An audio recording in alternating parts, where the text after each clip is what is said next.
গুনাহ আল্লাহ মাফ করে দেন। আর যিনি মসজিদের মধ্যে সর্বপ্রথম আসেন তাই আমল নামার মধ্যে একটা উট কুরবানি সরকার।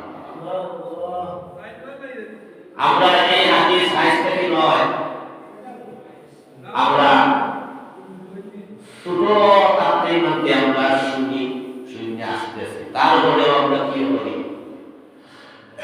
যে গাফলা কি করি, আমরা নামাজে আসতে আমরা বিলম্ব করি। চেষ্টা করতাম নামাজের মধ্যে আসে আগে, আবার চেষ্টা করতাম নামাজের মধ্যে আগে এসে আগের হাতাইয়ের মধ্যে বসার অনেক সব আছে। যত সময় আপনি মসজিদের মধ্যে বসে থাকবেন তত সময় পর্যন্ত আপনার আমার এই আমল নামাটা নামাজের মধ্যে যতটা আমি যে আয়াত যে তেলাওয়াত করেছি, বিসমিল্লাহির রহমানির রহিম, ইয়া আইয়ুহাল্লাযীনা আমানু লা তুবতিলু সাদাকাতিকুম বিল মান্নি ওয়াল আযা কাল্লাযী ইউনফিকু মালাহু রিআআন নাস ওয়া লা ইউমিনু বিল্লাহি ওয়াল ইয়াউমিল আখির। আল্লাহ রাব্বুল আলামিন পবিত্র কোরআন শরীফের মধ্যে আল্লাহ ইরশাদ করেন, ইয়া আইয়ুহাল্লাযীনা আমানু লা তুবতিলু সাদাকাতিকুম বিল মান্নি ওয়াল আযা। হে ঈমানদারগণ, তোমরা উপকারের কুটা দিয়ে, তোমরা মানুষকে উপকারের কুটা দিয়ে তোমাদের দান সদকা বরবাদ করিও না। তোমরা মানুষকে কুটা দিও না। উপকারের, ইয়া আইয়ুহাল্লাযীনা আমানু লা তুবতিলু সাদাকাতিকুম বিল মান্নি ওয়াল আযা। তোমরা মানুষের উপকার করিয়া মানুষকে কুটা দিও না এবং মানুষের মনের মধ্যে কষ্ট দিও না।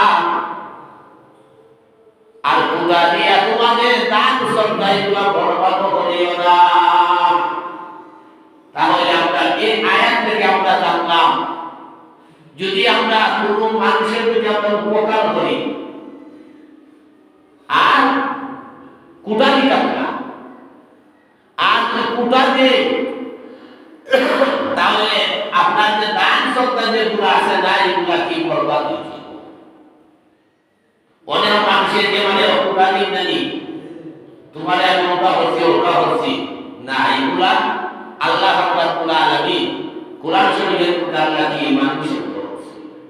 ওই মানুষের উপকার হইয়া তোমরা কুটা দিও না, মানুষের মনের মধ্যে কষ্ট দিও না।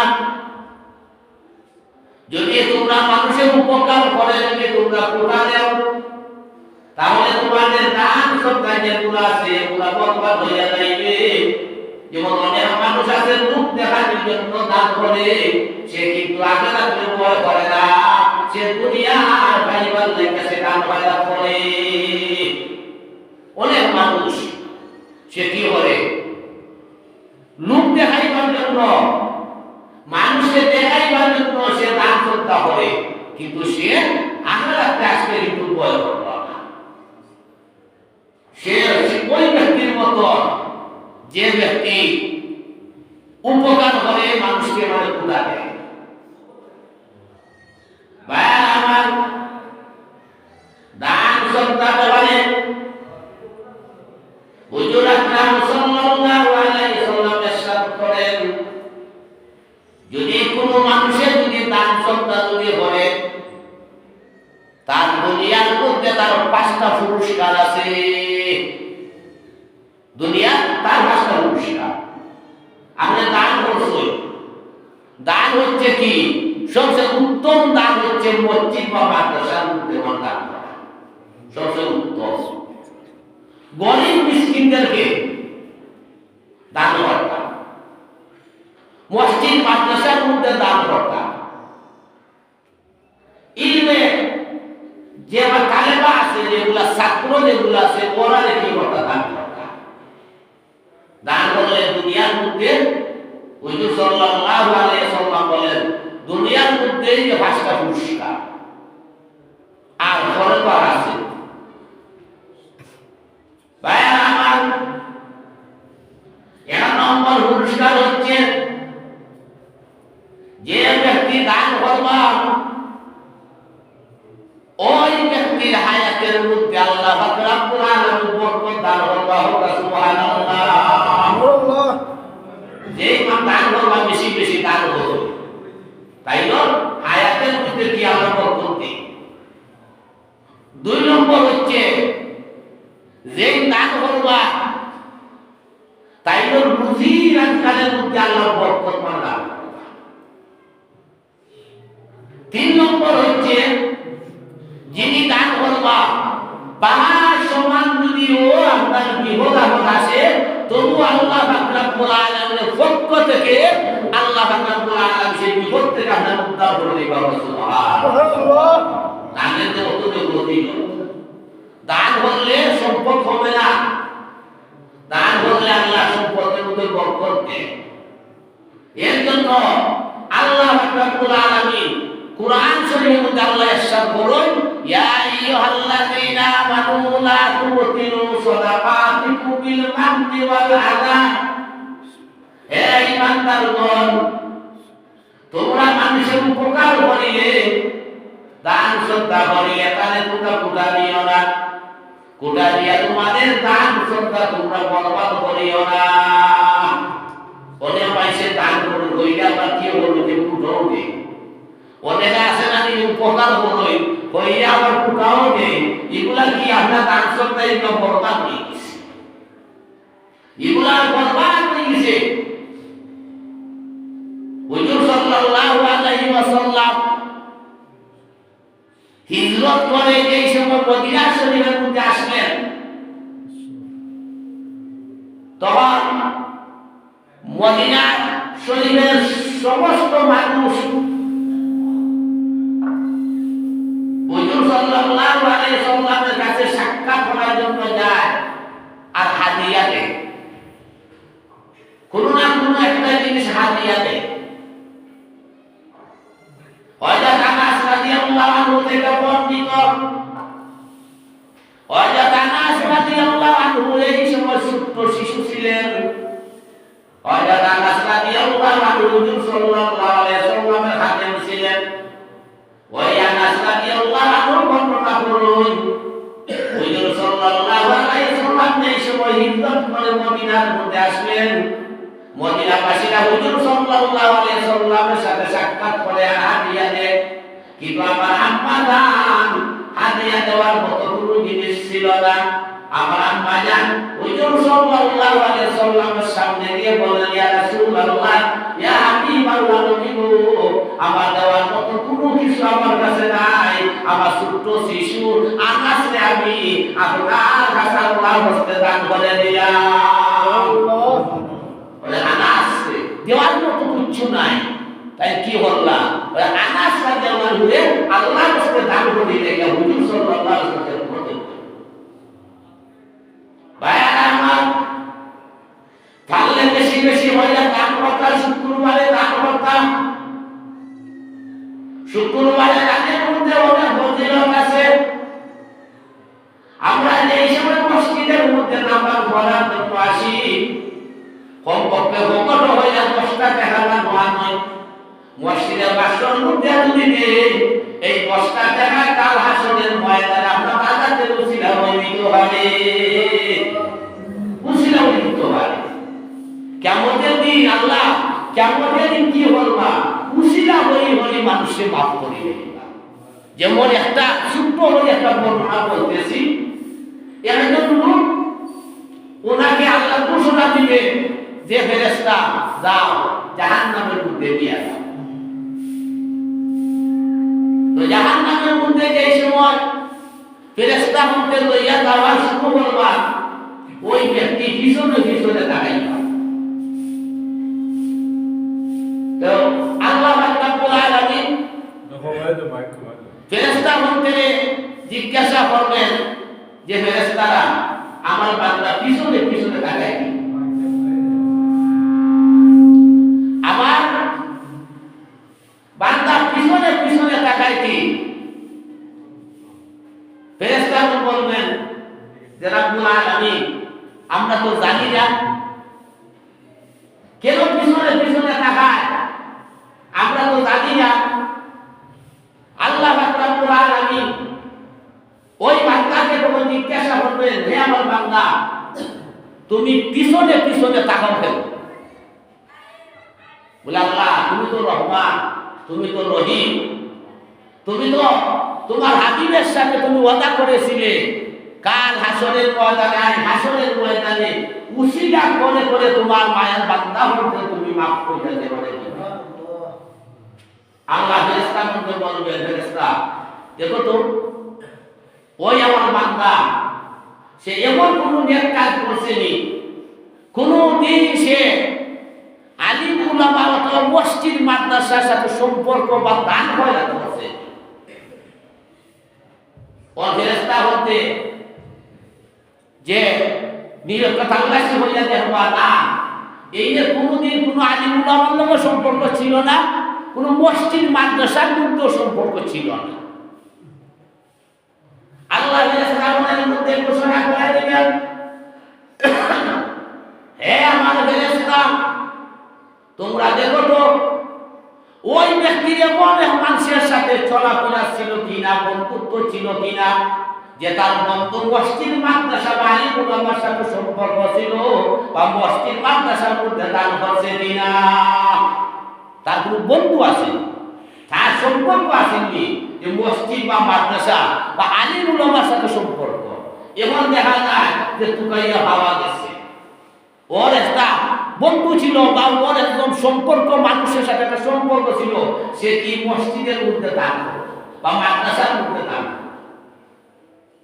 আল্লাহ রাব্বুল আলামিন ঘোষণা করে দিলেন, ফেরেশতা ওই উসিলায় আমি আমার ওই বান্দারে মাফ কইরা দিলাম, যাও তাকে নিয়ে জান্নাতের মধ্যে নিয়ে যাও। বলেন সুবহানাল্লাহ।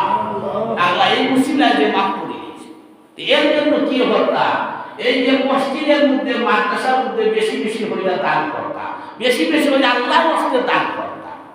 কমপক্ষে প্রতিদিন শুক্রবারে যে 10টা টাকা যেন ফোকট হইয়া, ফোকট হইয়া 10টা টাকা ওই মসজিদের কেস 500 মাধ্যমে নদী ইন্নামাল আমালু বিন্নিয়ত, নিয়ত যেন অতটুকু থাকে, আল্লাহ আমার দেওয়ার মতো সাধ্য নাই, আমি কি হলাম 10টা টাকা দিলাম, এই 10টা টাকা মুসিলায় যেন আমি কাল হাসরের ময়দানে না পাই। ভাইয়েরা আমার, নবী একদিন ঘোষণা দিয়েছেন জিহাদের জন্য দান করো, জিহাদের জন্য দান করো। হযরত উসমান রাদিয়াল্লাহু আনহু এমন পরিমাণ সম্পদ নিয়ে এসেছেন, মসজিদের নববীর মধ্যে ধরতেছে না, বাইরের মধ্যে দোয়া রাখতেছে। হযরত উমর রাদিয়াল্লাহু আনহু অনেক সম্পদ নিয়ে এসেছেন, কিন্তু আবু বকর সিদ্দিক রাদিয়াল্লাহু আনহু অল্প কিছু জিনিস নিয়ে এসেছেন। হুজুর আবার ডাক দিয়ে বললেন, উসমান তুমি কতটুকু দান করেছো এবং কতটুকু সম্পদ তোমার বাড়ির মধ্যে রেখে এসেছো? উসমান ডাক দিয়ে বলেন, ইয়া রাসূলুল্লাহ, ইয়া হাবিবাল্লাহ, আমি 7 ভাগ করে 1 ভাগ আমি নিয়ে এসেছি, 3 ভাগ অংশ আমি বাড়ির মধ্যে রেখে দিয়েছি। উমরকে জিজ্ঞাসা করলেন, উমর বলেন, ইয়া রাসূলুল্লাহ, ইয়া হাবিবাল্লাহ, নবী গো, আমার সম্পদের মধ্যে অর্ধেক সম্পদ বাড়ির জন্য রেখে দিয়েছি, অর্ধেক সম্পদ আমি দান করে দিয়েছি। আবু বকরকে জিজ্ঞাসা করে, আবু বকর তুমি কি এনেছো, তোমার বাড়ির মধ্যে কি রেখে এসেছো? আবু বকর সিদ্দিক রাদিয়াল্লাহু আনহু দিয়ে বলেন, ইয়া রাসূলুল্লাহ, ইয়া হাবিবাল্লাহ, নবী গো, আমার ঘরের মধ্যে যা কিছু ছিল সমস্ত আমি আল্লাহর রাস্তায় দান করে দিয়েছি, যা ছিল তা নিয়ে এসেছি। বলে বাড়ির জন্য কি রেখেছো? আবু বকর সিদ্দিক রাদিয়াল্লাহু আনহু বলেন, ইয়া রাসূলুল্লাহ, ইয়া হাবিবাল্লাহ, শুধু আমার বাড়ির মধ্যে আল্লাহ এবং আল্লাহর রাসূলের নামের মহব্বত আমি রেখে এসেছি। সুবহানাল্লাহ। সমস্ত কি হচ্ছে উনি অল্প দিয়েছেন, দানটা কিন্তু উনি অল্প করেছিলেন, হুজুর সাল্লাল্লাহু আলাইহি ওয়াসাল্লাম বললেন যে আবু বকর তুমি দানের মধ্যে এক নাম্বার। আবু বকর সিদ্দিক রাদিয়াল্লাহু আনহু দানের মধ্যে ছিলেন এক নাম্বার। উনি অল্প দিয়েছিলেন, অল্প দিনের মধ্যে উনি বড়ের জন্য আর কোনো কিছু রাখেন নাই, সব কিছু উনি কি বসে আল্লাহর রাস্তে দান করে দিয়েছে। ভাইয়েরা আমার, ছোট্ট একটা হাদিস বলতেছি, দানহারি যে দান করবো এগুলা কখনো বেতা যায় না। ওই দানের হচ্ছে 10 গুণ। আপনি যদি দান করেন আপনি 10 গুণ পাইবেন। কিভাবে আমি বলতেছি, হযরত ফাতেমা রাদিয়াল্লাহু তাআলা আনহা উনি একবার অসুস্থ হয়ে গেলেন। হযরত আলী রাদিয়াল্লাহু আনহু ফাতেমাকে দিয়ে বললেন, ফাতেমা তুমি তো জীবনে আমার কাছে কিছু চাও নাই, আর আমি কিছু তোমাকে এনে দিতে পারি নাই, আর তুমি এমন একটা আবদার করো যে আবদারগুলো আমি তোমার রাখবো, আর এমন একটা জিনিস তুমি চাও, এমন একটা জিনিস আমার কাছে চাও আমি তোমাকে খাওয়াইতে হইবে। হযরত আলী ফাতেমাকে বললেন, তুমি তো জীবনও চাইলে আমার কাছে কিছু, আজকে চাও তুমি একটা জিনিস, আজকে একটা জিনিস তুমি চাও আমি তোমার খাওয়াইতাম চাই। হযরত ফাতেমা রাদিয়াল্লাহু তাআলা আনহা বললেন, তাহলে ঠিক আছে বাজার থেকে গিয়ে একটা আনার ফল নিয়ে আসেন। হযরত আলী রাদিয়াল্লাহু আনহু বাজারের মধ্যে গেলেন, একটা আনার ফল নিয়ে আসলেন। পকেটের মধ্যে বা থলির মধ্যে আনার ফল, দুইটা বর্ণনা এসেছে। একটা বর্ণনায় পকেটের মধ্যে বলা হয়েছে, আরেকটা বর্ণনায় ব্যাগের মধ্যে বলা হয়েছে।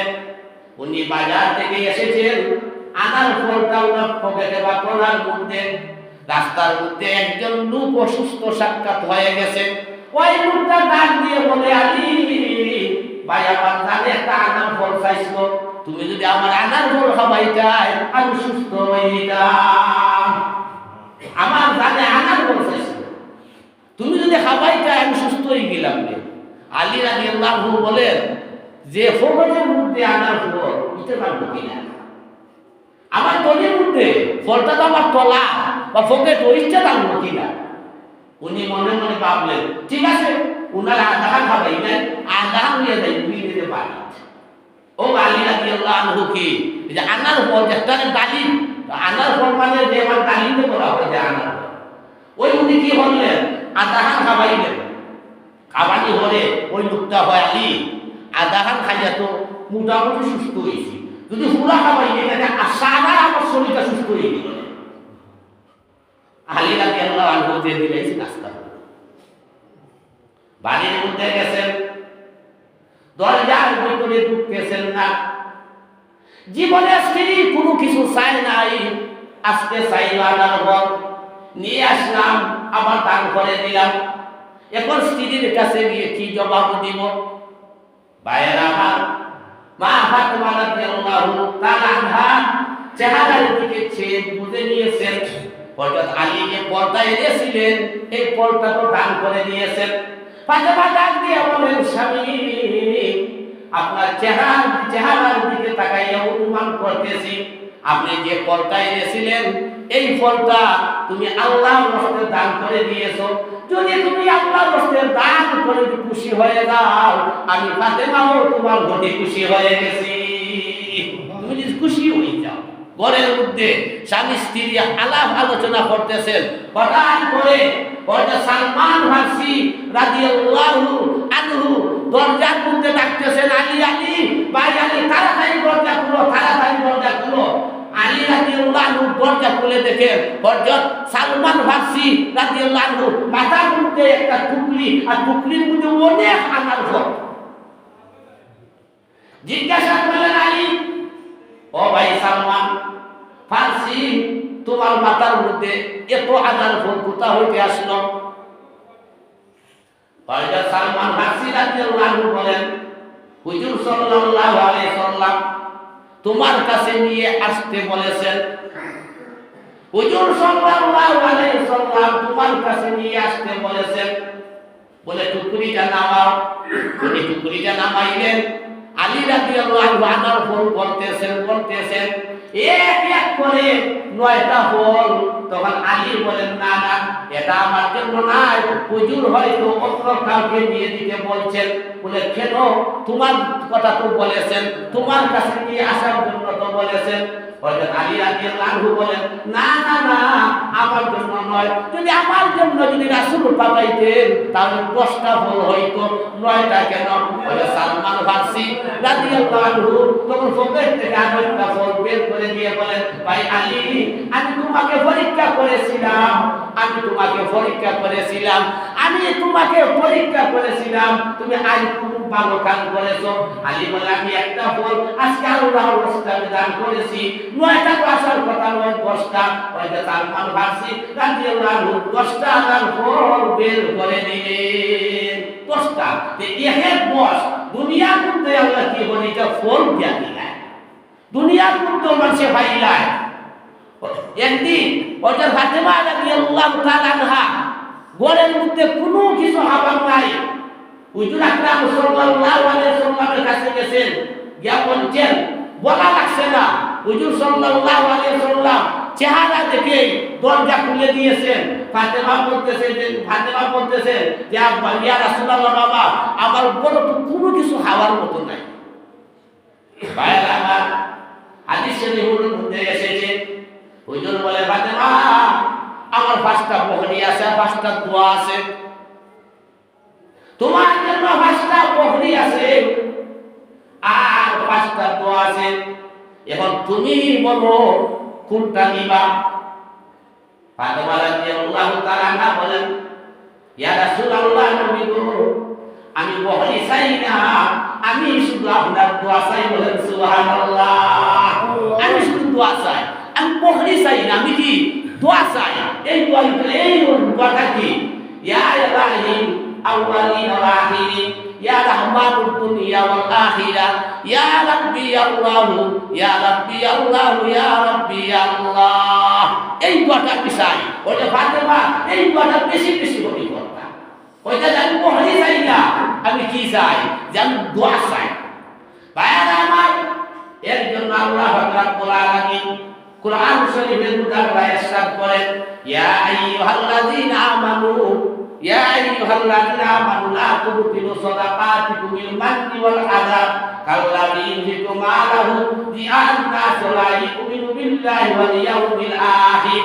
হে ঈমানদাররা, তোমরা মানুষের উপকার করে, মানুষকে দান শ্রদ্ধা করে, তোমরা কুটা দিও না, তোমরা কুটা দিও না, তোমরা কুটা দিয়া তোমাদের উপকার নষ্ট করিও না, তোমরা কুটা দিয়া তোমাদের দান শ্রদ্ধা নষ্ট করিও না। তোমরা কুটা দিতে না, আমরা কুটা দিই না, অনেক সময় কি কুটা দিই, অনেক সময় আমরা যেটা বলি মানুষের কুটাও আপনাদের বাদ করি না। অনেক মানুষের কুটা আছে না, এগুলা কি নিষেধ, এগুলা নিষেধ, মানুষের কুটা বার করবা না। অনেক মানুষের যে মানে যেটা আছে, অনেক কুটা বলা সে বার করি না, এগুলা বার করবা না। আর মানুষের তুমি উপকার যদি হলোই তাহলে কুটা দিবা না, দান শ্রদ্ধা নষ্ট করবা না। বেশি বেশি হইলে কি করতা, দান শ্রদ্ধা করতা। মসজিদের মধ্যে দান আর মাদ্রাসার মধ্যে দান করা হচ্ছে সবচেয়ে উত্তম। সবচেয়ে উত্তম হচ্ছে মসজিদ মাদ্রাসার মধ্যে দান শ্রদ্ধা করা। এর জন্য কি বলবা, যে প্রতি শুক্রবারে কমপক্ষে 10টা টাকা বরাদ্দ করিয়া মসজিদের ক্যাশ বাক্সর মধ্যে দিবা।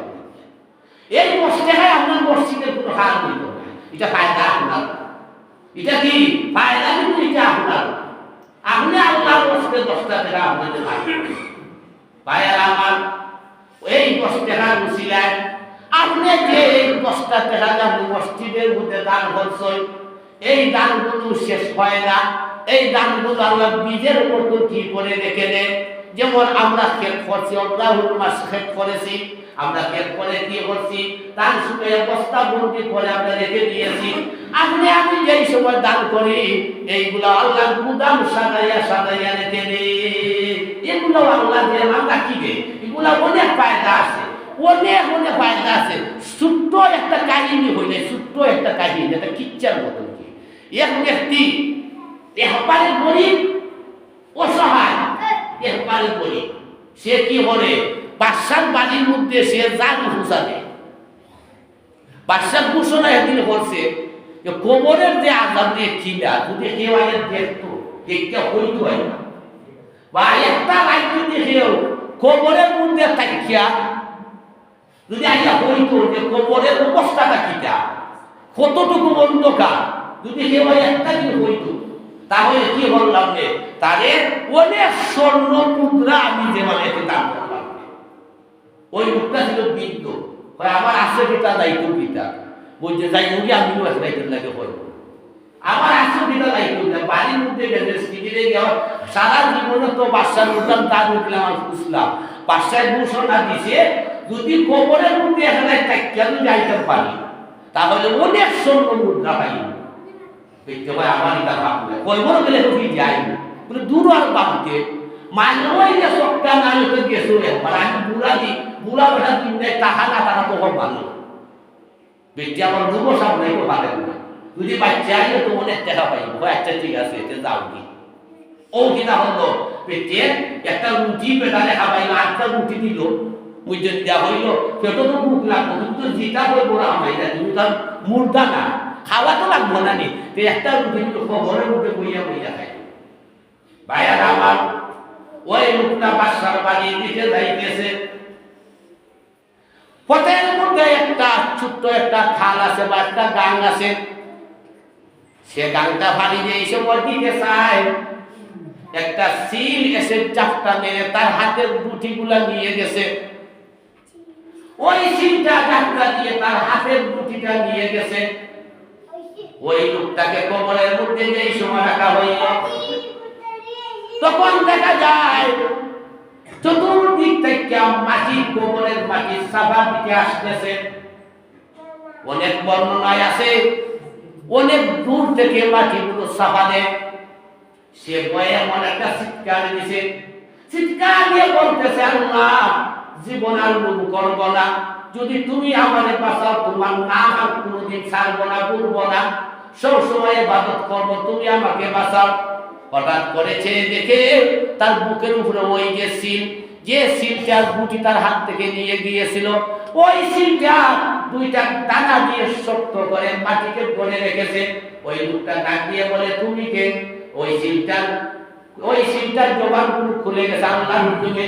ওই সিলটা ডাক দিয়ে বলে আমি হইলাম ওই সিল, যে সিল তোমার একটা রুটি আমি খেয়েছিলাম, এই তোমার রুটিটা খাওয়ার জন্য আল্লাহ রাব্বুল আলামিন আজকে তোমার কবরের মধ্যে আমার ফানাদার বানাইয়া দিলাইছে, কবর ফানাদার বানাই দিয়েছে। যে সিলের রুটি খাইয়া যদি কবরের মধ্যে গিয়ে ফানা দিতে পারে, আর আমরা যদি মসজিদের মধ্যে 500 মধ্যে 10 টাকা 20 টাকা দিই, এগুলা ফানাদার হইতো না যে হই, হ্যাঁ এগুলো ফানাদার হইব, এগুলা ভাইবা এগুলো কবরের মধ্যে ফানাদার হইব। আমরা মনের মধ্যে সবসময় জিনিসটা থাকতো যে এমনি তো আমরা মসজিদের মধ্যে মানে যাই না, ফজর দোয়ার আসর মাগরিব এটা ইমাম সাহেব দিলাইছেন বসাই না, এটা ইমাম সাহেব এখনো মানে চালাইয়া মানে যাইবা আস্তে আস্তে রাখবে পারাবা ঠিক আছে এতে রাও দিলাইছেও বলা শুক্রবার পাইন না নি কমপক্ষে মাথার মধ্যে ওহালতা রাখবা, ইয়াদ রাখবা, স্মরণ রাখবা যে 10টা টাকা ফগট হয়ে যাবে, 20টা টাকা ফগট হয়ে গেলে মসজিদে 500 মধ্যে 10টা টাকা আল্লাহর কাছে দান করলাম, ওই দিন একটা হোকা দেওয়ান। আমি কইছি না দান করলে 5টা পুরস্কার, দান করলে হয় না পুরস্কার সময় শেষ, দান করতে বেশি করে 5টা পুরস্কার প্রতি শুক্রবারে হোক পক্ষে যে 10টা টাকা মানে 20টা টাকা ফগট করে আনবা। মা বোন হতে বলতে চাই শুক্রবারে বাচ্চা কাছে মসজিদ হয় হইবা নিয়ে 10টা টাকা দিয়ে মসজিদে 500 মধ্যে দিস, দেখবার অনেক সওয়াব আছে। আল্লাহ রাব্বুল আলামিন আমাদের নেক আমল করার তৌফিক দিন। ওয়া আখিরু দাওয়ানা আলহামদুলিল্লাহি রাব্বিল আলামিন সাল্লাল্লাহু আলা সাইয়্যিদিনা ওয়া মাওলানা মুহাম্মদ ওয়া আলা আলিহি ওয়া